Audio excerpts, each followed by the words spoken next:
কেউ দুধ বেচা মদ খায়, কেউ মদ বেচা দুধ খায়, আর এটা বাস্তব। কেউ মার গয়না বেচেও বাবা খায়, ঠিক না? আল্লাহ যদি স্বাধীনতা না দিত কোনোদিন খেতে পারতো না। কেউ বাপের মাথার গাম পায়ে ফেলানো টাকা, অর্জিত টাকা দিয়া ডাল খায়, ঠিক না? আরো আছে, বাপের প্রবাসের জীবনের অবর্ণনীয় কষ্টের টাকা দিয়া 50 টাকার চুল 500 টাকা দিয়া কাটে, জিজ্ঞেস করেন। অথচ ওর আব্বা বিদেশে প্রবাসে প্রতি রাত্রে যখন ঘুমাইতে যায় তো ওর সামনে বাড়ির চিত্রটা ওঠে, বিবি, বাল বাচ্চা, মা বাপ, ভাই বোন, আত্মীয় স্বজন, পাড়া প্রতিবেশী সবকিছুর সামনে বেসা ওঠে। কিন্তু সারাদিনের ক্লান্তি চায় বিছনা, পেট চায় খাওয়া।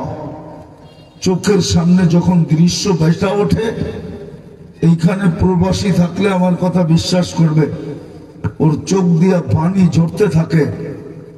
কখন যে ঘুম আসে ও জানে না।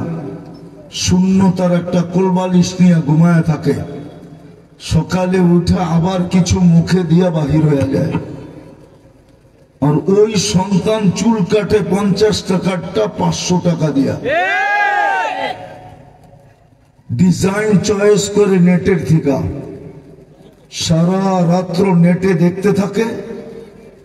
সর্বশেষ যখন মাথা উড়ায় যায় তখন একটা ডিজাইন পছন্দ হয়, ওটাকে স্ক্রিনশট দেয়। তারপরে সেলুনে নিয়ে যাওয়ার পরে সেলুনওয়ালা আচ্ছা করে কোপায়। 50 টাকার চুল 500, 700, 1000 টাকা দিয়ে কেটে আসে। বরং হাদিসে পাওয়া যায়, নাজিরুন কাইফা তা'মালুন, আল্লাহ দেখতে থাকে তুই করিস কি। কেননা স্বাধীনতাটা বেশি দিন তো না। ইলা আজালিম মুসাম্মা, কোরআন বলে একটা নির্দিষ্ট সময় পর্যন্ত। ইজা যা, যখন আসবে আজাল, লা ইস্তাখির সাআতান ওয়া লা ইস্তাকদিম, 1 সেকেন্ড আগেও না 1 সেকেন্ড পরেও না। রেখায় পা দিতে দেরি, থাবা মারতে দেরি করবে না।